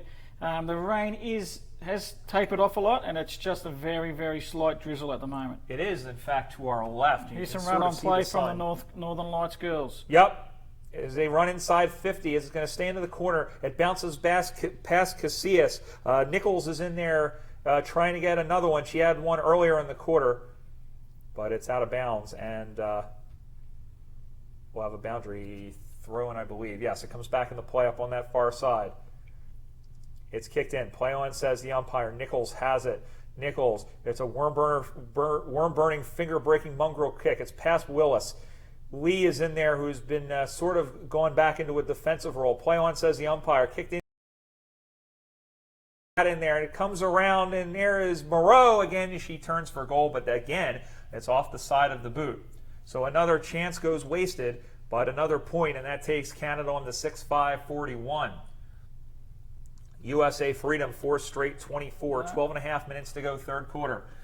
They call this the Premiership quarter in Australia, and USA not taking terrible advantage of it, as Quokka couldn't handle it, and finally it was Estrada who clears it out, but we're going to have a free kick. And waiting for the ball to come back here, and it's going to be Marks. So Julie Marks from the Golden Gate Roos, from the San Francisco Iron Maidens, and out the back. On play. Probably could have given it back to Julie there. Yep, could have, but didn't. And then a juggling mark taken there once again by Halliday, who's done absolutely fantastic on both sides of the ball. So Halliday will go back up on that corridor. Would like to see some players in the middle give her some options. She does have one to her left. Instead, she throws that one into the top of the arc. Not marked. The ball goes to ground, still in play. Handballed off, a whistle, and a free kick. And it'll go to Howie Lee. Free kick given away by Hillary Perry. So Lee, USA trying to get something going here. It's a high kick, settling under it, and almost taking the mark was Smolak, who came up, picked up by Quokka, but she is wrapped up by Stevens, and then she's taken to the ground, and umpire just a little Mills. thing for Kylie Smolak to learn there. She just tackled that pack and went to the ground. She needs to keep her feet. She got caught out with laying on the ground before and handballed straight to a Canadian player and watched the ball get cleared. Just something that she probably may not have been taught. She needs to just add it to her game to keep her feet. And she may have that soccer goalie mentality of just getting to the ball and just owning it, and then not worrying about getting it. As popped up in the air by Alex Mims, but it's intercepted. Here comes Canada on the counterattack. Gets away. There's a kick in towards goal by Nichols. It's going to roll past the defender there for the USA. Tries to get it, picked it up, and it's a goal to Willis. Paula Willis doing a great job of picking up the crumbs as Thiessen was unable to pick it up, or Thiessen was unable to pick it up. And Willis kicks another goal for the Canadians. That's her first, I believe. And that takes Canada on the 7-5-47. It's now a 23-point lead. And the Freedom have to figure out a way to stop the hemorrhaging. And wasn't she a happy girl after kicking that goal? That was a good little celebration. But it's come about from the penetrating kick of Jen Nichols, who again just did a great kick into the forward line. A nice little balk around Drea Casillas, and then a very penetrating kick into her forward line, which just put the Freedom backs under a lot of pressure. Willis from the Edmonton Grizzlies team up there in Edmonton. Jason Arnold is the coach. He's where he's based from, and really good to see the program up in Edmonton start to come of age. Here comes Canada again. They can put it on ice here, you would think, as the ball ricochets. It comes back off to thought that was Moreau. Not. Now it's Stevens who handballs it in. Canada looking for the kill. It's kicked inside, and the mark is taken defensively, and that was a big mark. Janelle Myers comes out to the near side, or rather, that wasn't Myers. Sorry about that. And it's marked either way, though, by Kate Rankin. Rankin kicks that one inside. It goes down the ground, picked up. It squirts forward. There's Myers in the contest. Klatt's back there to help out. Walsh had it, and she threw it off the side of the boot. Or check that. That was, it was Walsh, 21. And it's now up on that far side in that pocket, and then picking her up and throwing her out of bounds was Janelle Myers. Myers has really stepped up into that defensive role, not only for the national team, but also for the Denver Bulldogs. I was talking to Howie Lee and a couple of the other players earlier in the season. Great kick there. They were looking for Myers to step up, but here comes Canada. That one's from the wing. Oh, it's great centered, play, Katie Klatt. But a great job by Klatt to get over and take the mark and really, again, save the day. She is playing a fantastic game, really running all over the place. And really showing that she is doing well. Perry looking for Willis just off the chest, Right and on Stabling. a good job by Stabline as Dana Need to move Arnold. it fast. Oh, here they come back the other way on the counterattack. Look at them go. Wagons ho. Here's Smolak. Can she win the race and get away from her defender? Well, she did one out of the two. She got the handball off. And then the cavalry comes in as Estrada goes on there, but it's kicked out by the Canadians into the center of the ground. And finally, Canada will pick it up, or can they? Oh, good shepherd in the middle there by Lee, who says, get out of my way. It dribbles through. They handball it back to Smolak. Smolak puts it on to the right off the handball from Brower. Looks inside. No one in the goal square for the Americans or the Canadians. And finally, Canada able to clear it out now. And finally, it's Halliday with the left foot. Yep. And it's something we're going to call pushing the back here. So pushing the back on Haley Trevine. And Katie Klatt gets another possession. How about Katie Klatt? I'm very impressed with her. And again, she has a field hockey background. There's a nice job, almost a mark taken by Lee. Lee's been having some issues handling the ball cleanly. And then Casillas comes in and pounds it into the ground. She's going to pick it up. Myers is in there, the shepherd. It actually deflects off of her foot. And then the Canadian midfielder turns and fires looking for Trevine. Trevine now, as they get the ball to Nichols. Nichols with the kick, but all alone. But didn't handle it cleanly. She has some time, but still can't pick it up cleanly. And then Klatt has to come through and shepherd and kick it away. Still danger for the Americans. Walsh throws it on to the right, but it ricochets back into the middle. Picked up by Trevine. Now it's going to be a free kick. What did you see there, Dennis? A throw? Oh no, that was. I didn't see anything. I don't know what that was for. Well, Jeff Person is one of the best, and he must have saw something. He's much. I'm not saying it wasn't there. I'm just saying I didn't see anything. And that's going to be number 24, who is Valerie Moreau, who's going to get called for over the top. Haven't had a score in a while. It's 7-5-47 Canada to the USA Freedom 4 straight 24. 5 minutes and 40 seconds unofficially left in the third quarter of this one. Brian Barish alongside Dennis Ryan here, and the USA finally getting a push forward, but that was they put the kibosh on that one quickly, did Legault, who hasn't been tested too much, but she did a good job. There's a don't argue there by the fullback, or by the halfback, kicked out onto that far side off the hands of Lee. It's an advantage for the Canadians if they can only get the handballs down. It's a crash boom opera into the center of the field. And then finally they go out on Lee chasing her down, kicked inside the 40-meter arc, but Stabline was unable to get to it. And now it rebounds outside. Nichols is over there to chase, as is Trevine. Trevine picks it up at the top of the arc. She throws it on to the right. Willis was there but couldn't get to it. Picking it up is Halliday. She couldn't get to it. Willis is there, and the whistle is blown, and it's going to be a free kick to Canada. I believe it's going to be on Halliday, or for Halliday. No, number 30. Nope. It's Kate Rankin. So here is Rankin, who is just, and that one's inside and it's marked. Yeah, just good use of the body there from number 18. That's Elaine Gilmore, who we saw, who was another player who got a call up. Gilmore is absolutely fantastic in that forward line. She was playing more of a halfback role, and she rams it home. Elaine Gilmore. She just protected the drop zone against Katie Klatt there and was able to take the mark. Just a good little bit of use of the hip right as the ball was dropping, and just got Katie off balance. Was able to take a chest mark and kick another goal for the Northern Lights. So they're starting to break away here, Brian. They've moved on to 52-24. It's going to be a real task for the Freedom Girls to bridge that gap now, and just a little over a quarter. I have 53, so either I missed the behind or they missed the behind. But in any event, it's 50. I have 53-24. But it's in any event, it's like you said, one finger on the trophy here. Still a quarter to play, but the U.S. not seem to offering any sort of resistance.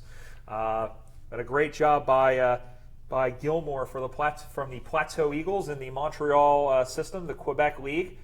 And now getting it out of there and once again, as it's off hands, and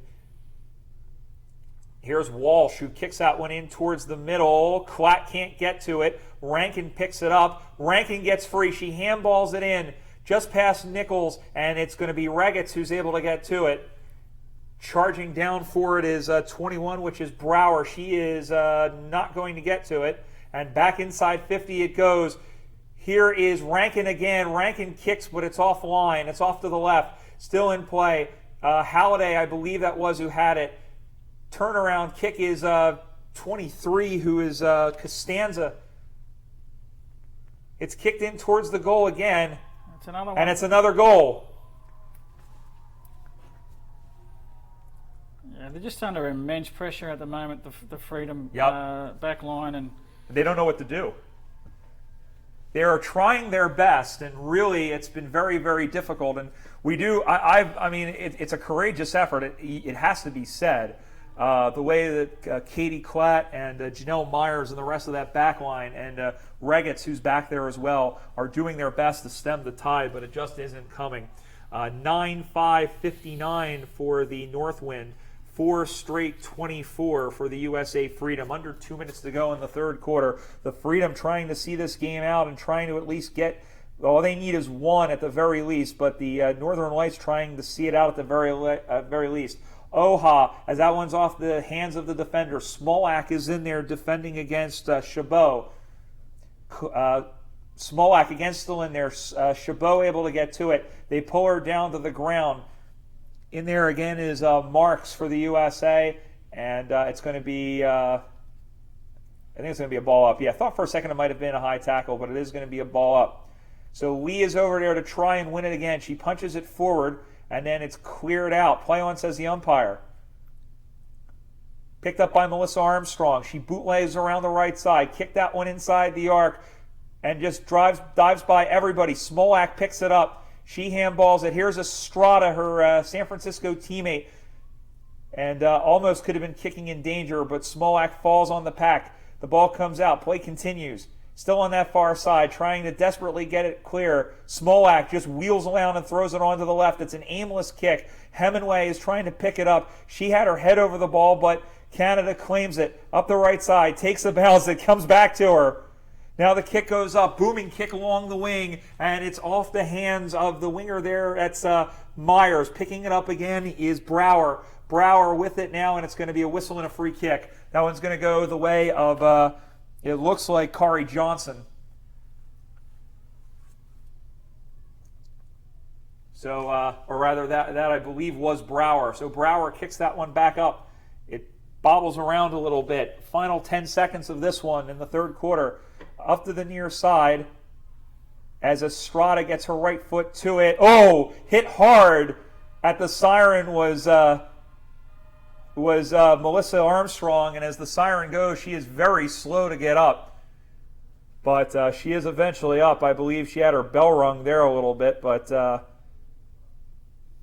that sort of is indicative of the third quarter as Armstrong looks to be okay checking her jaw, but that seems to be indicative of the way this third quarter has gone.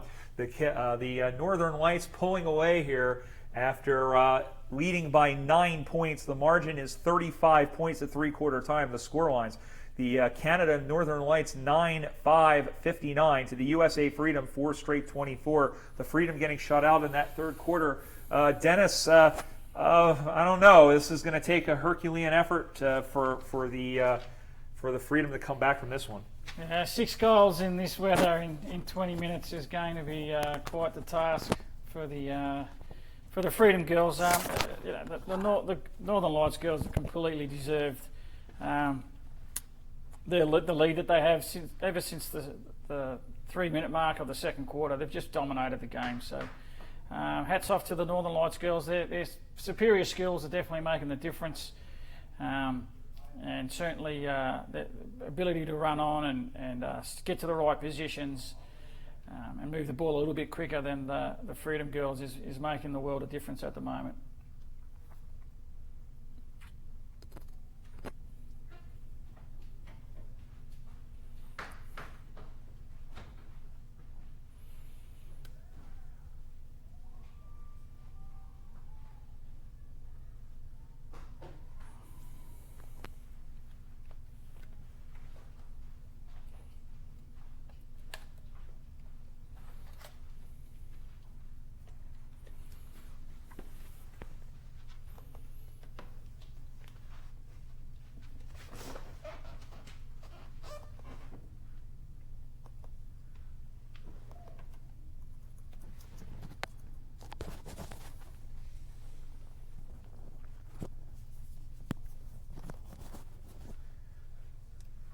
And 3/4 time here at Fort Lauderdale at Broward County Regional Park and Stadium. We're just trying to check up on the scoreboard here. They actually have 58 to 24. We have 59-24. So just trying to confirm that for you. But either way, They waved it off, so it must be correct. yes. So 59-24 is the score. As we have 1/4 left to play, the USA Revolution warming up on the outer as we get set for that game to happen. For those of you just joining us, we had about a 45-minute lightning delay ahead of tonight's game, and so they'll be getting underway in just a little bit as we get set here. But the USA Freedom again. Still have 1/4 to try and salvage something out of this one. Canada, they hung with Canada for, I would say, the better part of a 1/4 and really actually the first half. But the Canadians just throwing it into another gear here and really dominating through the outside, and through the middle, and they've had their chances. So once again, glad wherever you are that you are with us, getting some very good feedback on our. On the stream. So again, hopefully you are enjoying where this is, and wherever you are, and again here, whether it be across the country or up in Canada or even over in Australia, really good to see international footy and really good to see support from the footy community back in Australia for what's going on over here in the USA and also in Canada as well. As we soldier on towards this fourth quarter of the 49th Parallel Cup. And once again, if you are interested in coming out to watch us, if you're in the Austin, Texas area, or you are looking for an excuse to get to Austin, Texas, and let's face it, you don't need an excuse to go to Austin, Texas. But if you're looking for one, our 2015 National Championship tournament will be held in Austin, Texas at the Onion Creek Soccer Complex, October 17th and 18th. So be there and watch some great footy action. The players actually on both teams, some of the Canadian teams do take the time to come on down and fight it out alongside the Americans at that tournament. We've seen a number of good players, including Elaine Gilmore, who we mentioned there, who did an absolutely fantastic contest and who did an absolutely fantastic job and who kicked the goal as well. So teams moving back in the position here as we have the 2-minute warning. Teams moving back in the position is the men and the Northern Lights ladies heading back to the sideline. They were all up in the grandstand that Dennis mentioned. This is a beautiful grandstand. Unfortunately, you can't see a whole lot of it because we're sort of in the middle of everything, but it sits about 5,000 people. We're keeping it to ourselves, Brian. We don't want to let the Fort Lauderdale's best kept secret out. Oh, of course not. But it's good to see. Well, hopefully footy will gain more popularity down here, and the Fort Lauderdale Fighting Squids are doing a pretty good job of that. And if only the spectators could see the comfort that you are sitting in right now, Brian. Bruce McAvaney never had it so good. I beg to differ. Well, I promise everyone listening out there I will never call anybody delicious. I save that for food.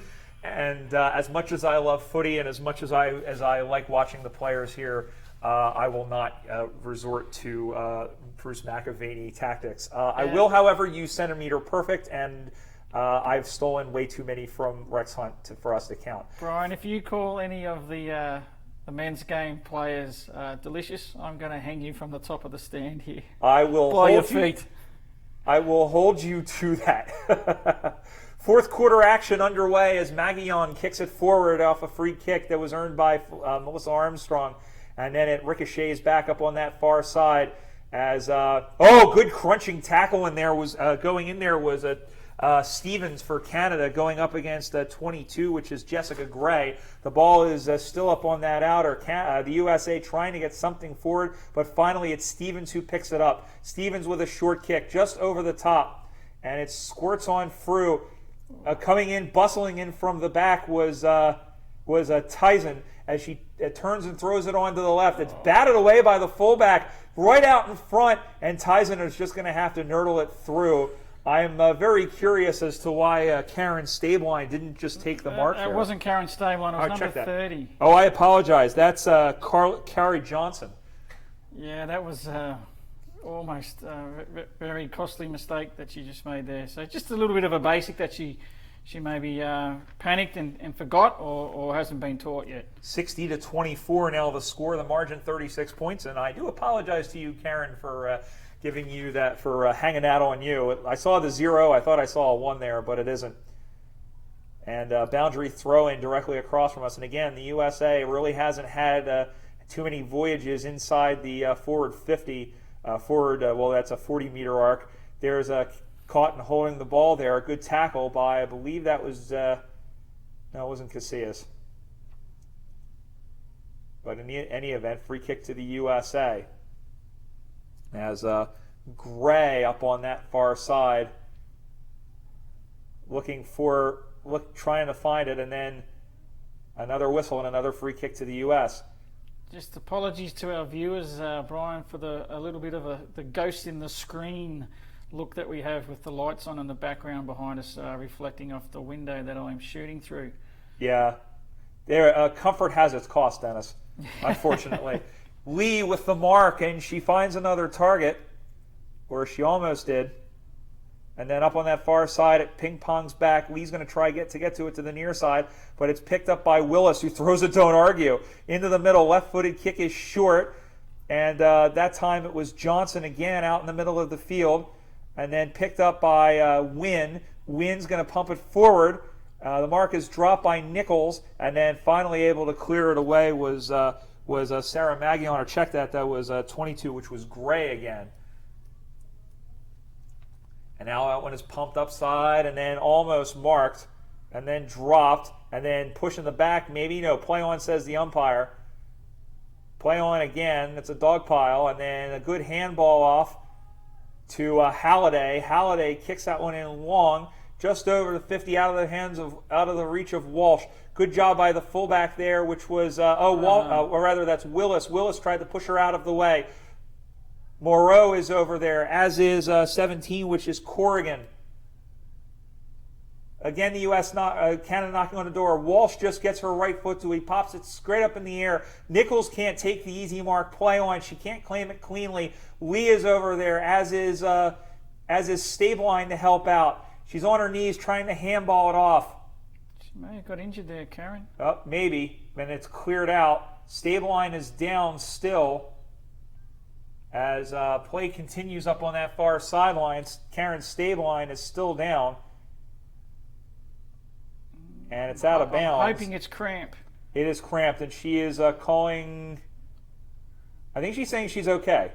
Or she says, get a substitute ready. She comes up to the near side. But in any event, it's a free kick, and it'll be taken by Justine Stevens from the Calgary Nighthawks, part of the Calgary Kookaburras She's organization. run around to give herself a better angle on the unfavoured side. For Did her. it work? I think it has. It did! Very smart bit of play. I was wondering what she was doing, to be honest. But she knew her capabilities and has capitalised on them. Great bit of play. 10-6, 66 for the Northern Lights. It's a 42-point lead now over the Freedom, 4 straight 24.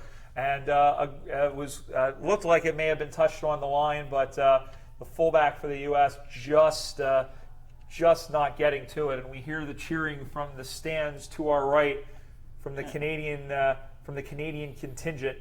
And your ability to understand Karen Stabline is not bad there, Brian. She was calling for the trainers, and she's off on the sideline getting some treatment for cramp. Well, to be fair, I had a 50-50 chance.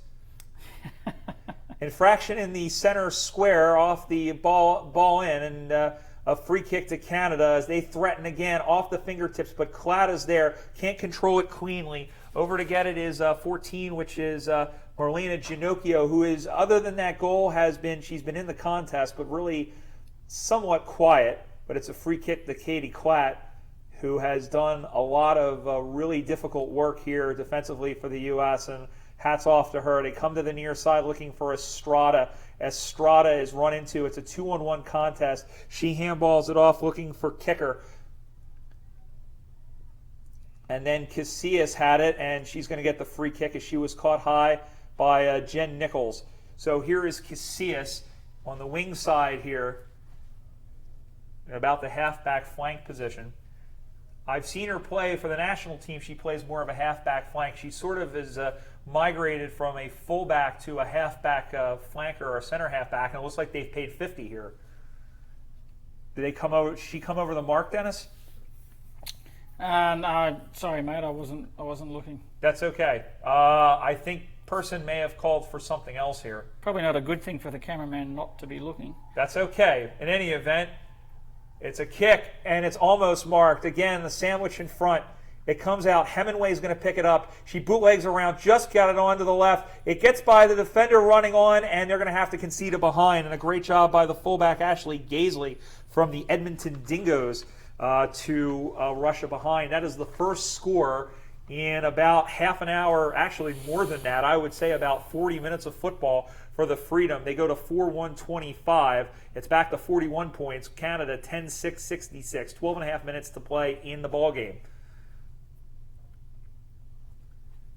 Gaisley, as we mentioned, with the Edmonton Dingoes, was part of the PC-13 side.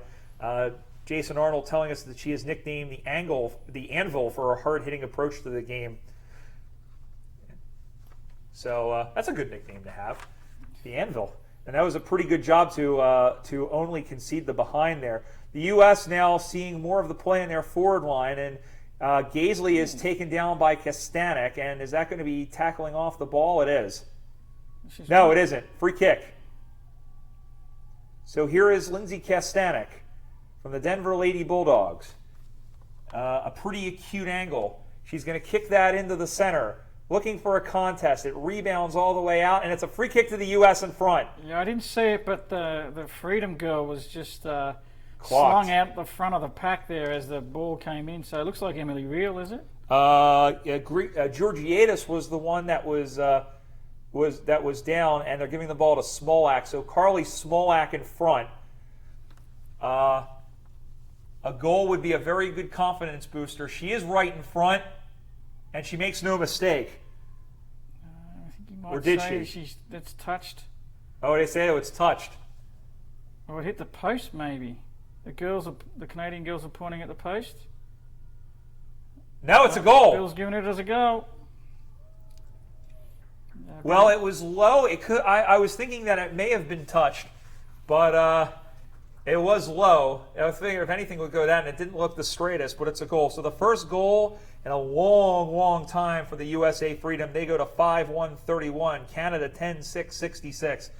The margin back down to, let's do our maths here, 35 points with 10 and a half minutes to go. It is not impossible, but the U.S. is going to need to play harder offensively than they have before, and I think maybe throwing another offensive player on and just going forward with it is going to be the way that they're going to get back into it. That's the only way. Estrada with Klatt doing more work in there. Moreau in there for Canada trying to get it away. It's handballed off into the middle. Lee comes over, and it's going to be a free kick to the U.S. for holding the ball. So here is Klatt, or check that. That's Janelle Myers.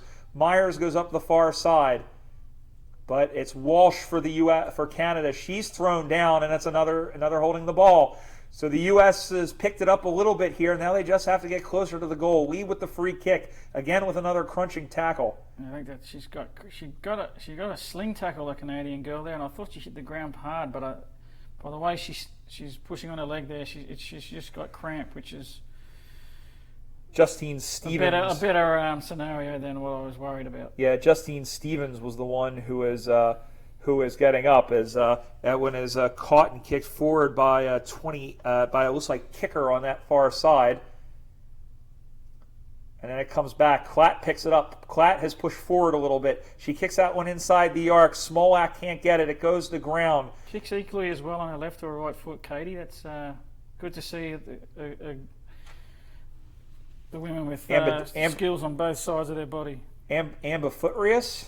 I think we might have a blood rule here. Yeah, we do, and it's I believe that's Smolak coming off. Yep. So Carly Smolak coming off because of the blood rule. With 8.5 minutes to go in the ball game, Canada 10-6-66, the Northern Lights. The USA Freedom 5-1-31.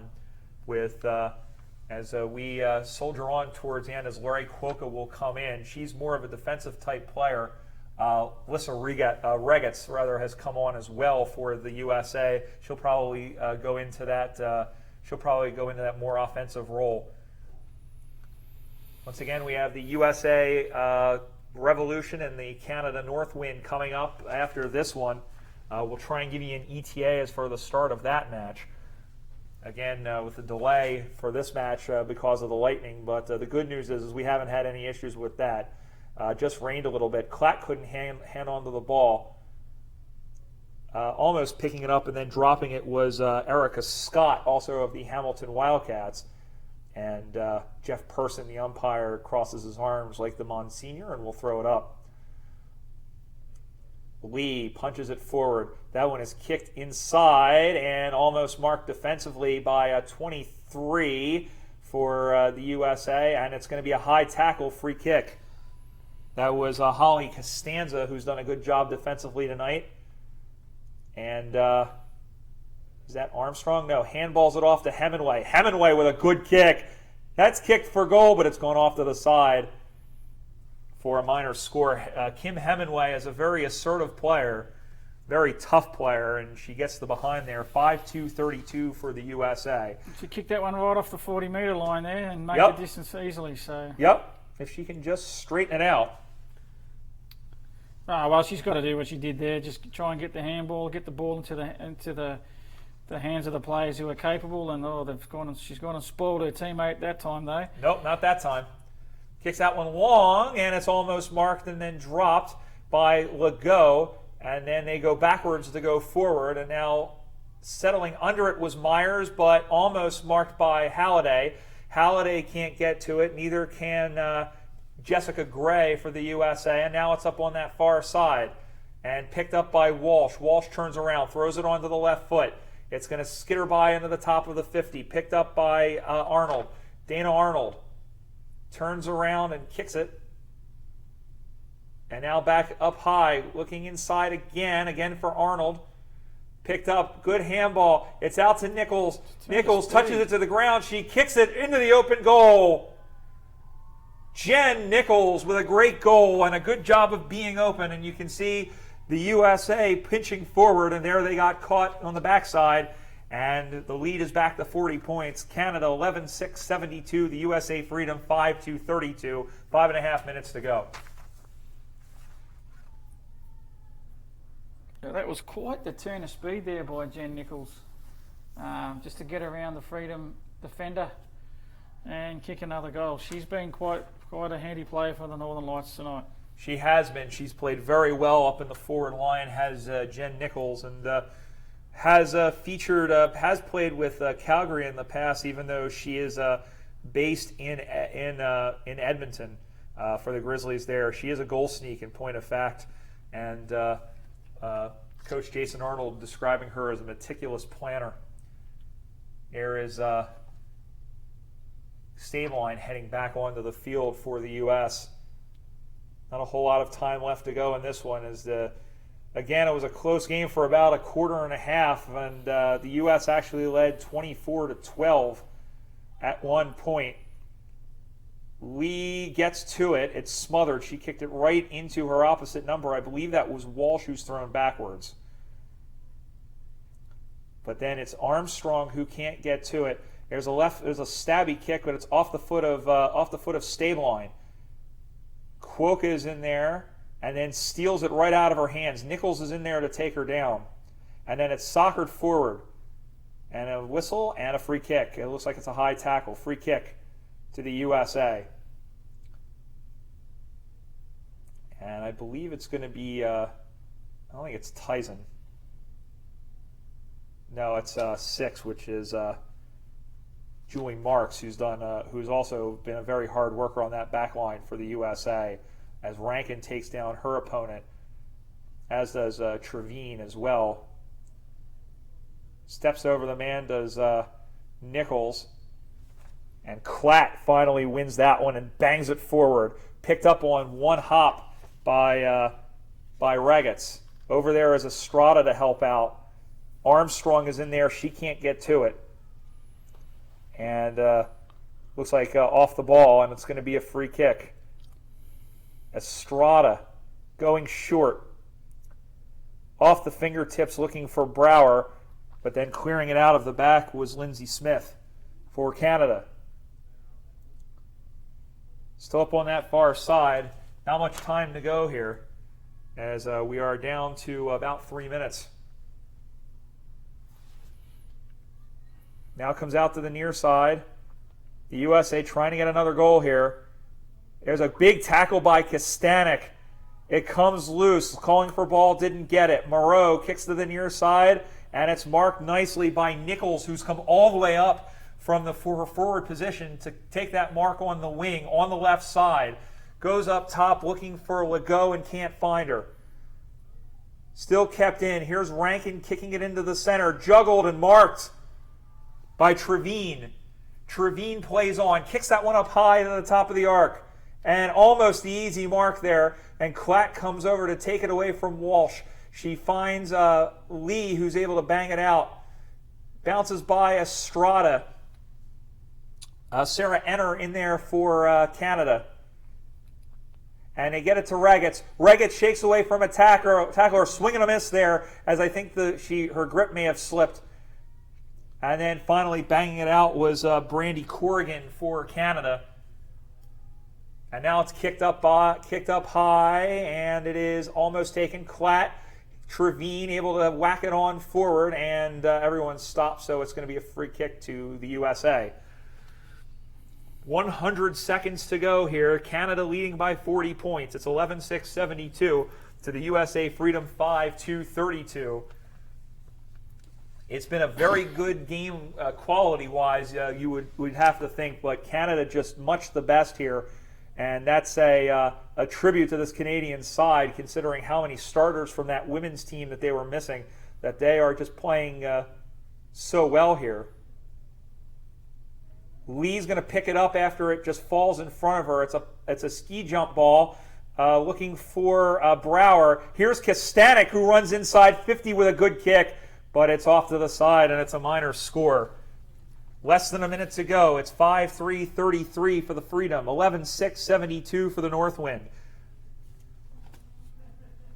And the USA has sort of punched holes into the dam a little bit, but Canada's defense holding firm, and quite a number of girls out there suffering from cramp in these Yep. late stages. it is about 90 degrees out there, or at least it was a couple hours ago, and the humidity is it's pretty bad. Even with the rain, it did not cool things off much.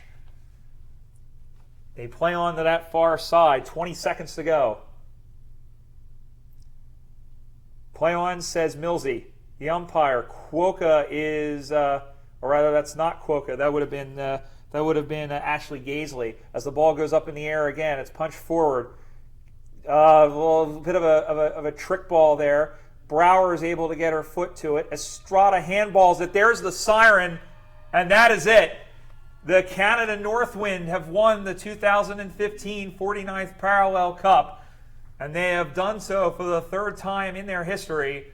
The final scoreline reads the Canada Northern Lights 11-6-72, the USA Freedom 5-3-33. An excellent game by both sides, but the Northern Lights much the best as they go on to as they were down 24-12 midway through the second quarter, and they outscore the Freedom.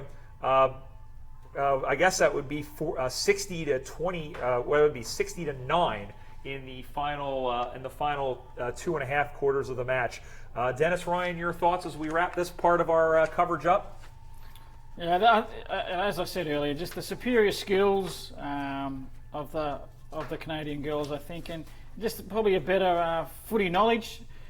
getting to the right spots and the fall of the ball and just moving the ball a little bit better down the ground and making the most of their opportunities has held sway for them today. Hats off to the Freedom girls there. They've certainly bridged the gap. They have a little way to go. It's probably not as reflective as what the scoreboard was. But they certainly have a somewhat of a little way to go to catch up to the Canadian girls, but they are definitely on the right path and made some big improvements. Certainly took it up to the Canadian girls early in the game and just had that bad patch there through the latter half of the second quarter and the first part of the third quarter where they were a bit swamped by the pressure and the constant forays forward from the Northern Lights girls. So fantastic effort from both teams, played in pretty good spirit and a fairly good high standard for women's footy. Probably one of the best standards of games of women's footy that I've seen.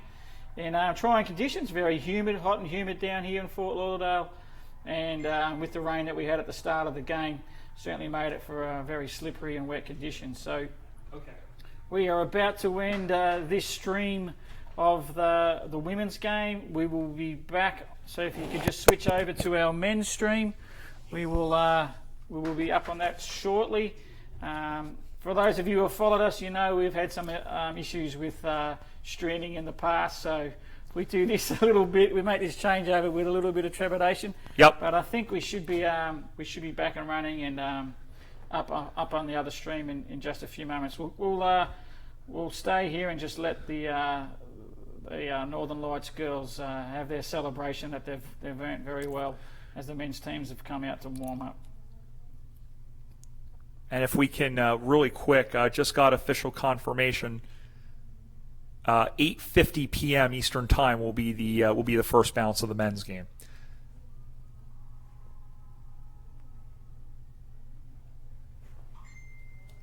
So congratulations again to the Northern Lights of Canada, who played very, very well tonight.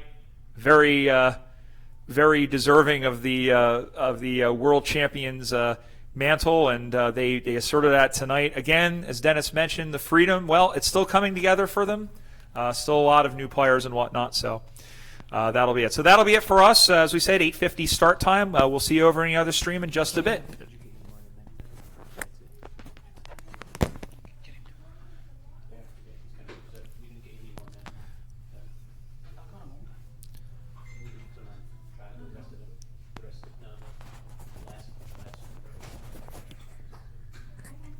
And we're just staying here for a moment. For those of you who are still with us, here come the Canadian players. I don't think you might be able to see it through the camera, but they are coming through the Guard of Honor here, and a well-deserved victory for them. Jason Arnold doing a fantastic job for this women's team, and they have deserved every iota of this victory. The men's team out on the field warming up, and again, 8:50 start time for them. It is off.